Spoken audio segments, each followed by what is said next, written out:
Now, if you'd said this time last year the Beatles would release a new song, the Rolling Stones would have a new #1 album, and Jimmy Page would be back on stage playing his iconic double-neck guitar, we might have questioned your judgment. But it's all happened. So this week, I thought we'd celebrate Jimmy Page's return to the stage with his surprise recent performance at the Rock and Roll Hall of Fame ceremony in New York. If you weren't aware, he was there to induct one of his own guitar heroes, Link Wray, into the Hall of Fame.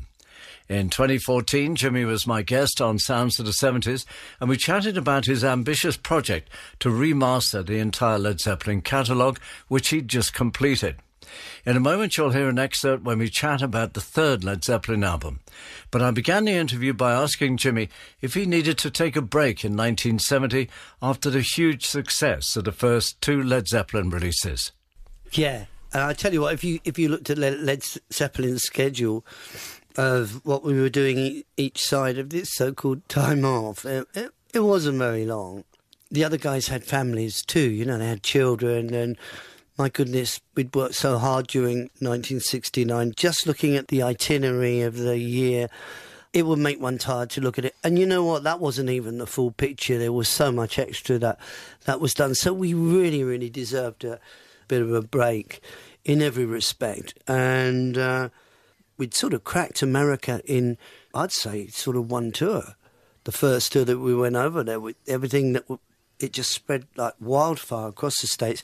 But then it was a question of just going around, and, you know, there were so many people coming to see us right across the whole continent of the States.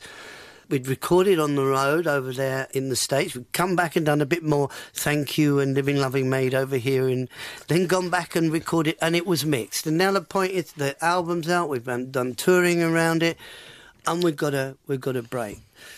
Tell us a bit about that cottage in Wales. Yeah, I want to get to that. Robert had said, there's this cottage I used to go to, I believe when he was younger. His parents had gone there in Wales, and do you fancy coming down there? He was going to take his family, his wife and his daughter, and I had a sort of current lady at the time, and I said, yeah, you know, that sounds a good idea. He took his acoustic guitar and I took my acoustic guitar, because that's exactly what I would be doing if I came back off of a tour or whatever, or all the way through. I'd be playing on the guitar, and it wouldn't be long before I'd be coming up with something, you know. So, yeah, it made sense to take the guitars down there. It wasn't an unnatural thing to be having songs that were more featured around the acoustic, because I mean, I'd always been writing on the acoustic, if you see what I mean. Babe, I'm going to leave you, all that sort of stuff. Ramble On, it's there. You know, it's got the strong character within album 1, album 2. And so here we are at the third album, and I'd always wanted to do Gallows Pole. As you see, the whole thing of Led Zeppelin is you've got 4 members of the band, and their contribution is just so strong, and their character playing, and that's what the Led Zeppelin vehicle was for everybody. I'd never played guitar before like I played on that first album. John Bonham never had the opportunity to play like that on anything, and so on and so forth. But the essence of it is how these sort of master musicians came together and played as a band. That was unparalleled. And yeah, the version of Gallows Pole is really great. You know, it's a stripped down version, doesn't have any mandolin, doesn't have any banjo, no electric guitars.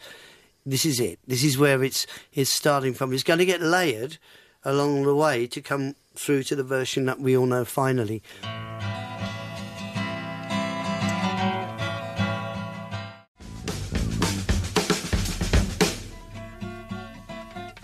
Led Zeppelin and the alternate mix of Gallows Pole, and you can really hear the individual contributions from Jimmy Page on guitar, John Paul Jones doing some great bass lines on that, fabulous drumming from John Bonham, and Robert Plant, of course, on vocals. I'm talking with Jimmy Page about the remastering of Led Zeppelin III, and I asked him, with this album, was one of the ambitions for it to prove that Led Zeppelin had a great dynamic range?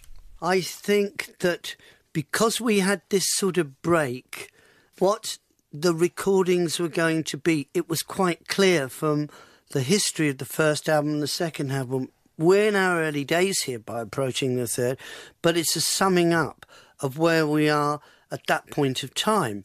Certainly within the whole writing and performance process, because the first album and the second album are really quite radically different if you just take them on and listen to them, but actually the common threads are in there that are consistent all the way through. It had been a reflective time, even albeit pretty short, but it gave us the opportunity to continue with the policy of summing up where you were at that point of time. And on the song Friends, one of the few Led Zeppelin tracks where you hear some strings.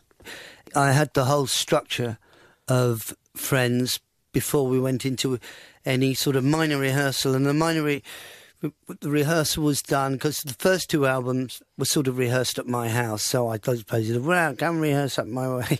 So, because of course John Bonham lived in the same area, so I went up there with Immigrant Song and Friends, and I worked through it with Robert and John Bonham because John Paul Jones wasn't there. So, but I had the whole structure of it, and how I'd thought about that was the movements of it. I was thinking along the lines of what you would hear with Indian music, the string parts, or indeed Arabic, where you've got this whole movement following the line. In fact, it's not even following the line there. That's what's established. But I'm thinking of that when I've done the structure of the song. But I said, I want to have strings on this, following this part. In fact, I'd like to have had a huge, really deep string section with it as well. Did the others instantly agree with that, or is there some opposition to the idea? No. No one disagree with it because it wasn't too beyond the realms of imagination that it was the right way to go. But John, I said, follow these lines, and that's what you had to do. There's nothing you want anything else. It just needed to follow the lines of what the guitar's doing.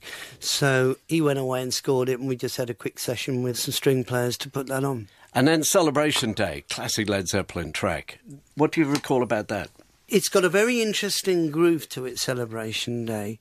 And again, when it comes down to groove, you've got to say, it's John Bonham and this wonderful approach. The guitar solo that's on the final thing. I used to put the guitar solos on at the end of the, once everything else had gone on, like the final vocals and all of that. And I'd usually put little textures of guitar, so when Robert did his final vocals, it was pretty complete underneath. But the guitar solo, it is really quite joyous and cheeky, and it is so in character to Celebration Day. That's how I'd sort of arrive at doing the guitar solos, but it was almost like a filigree piece that was, inserted or whatever, just to put the cherry on the cake.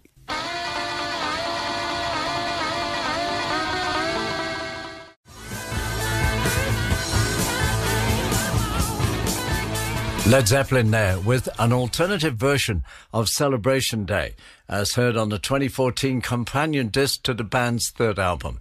And before that, you heard me chatting to Jimmy Page back in 2014.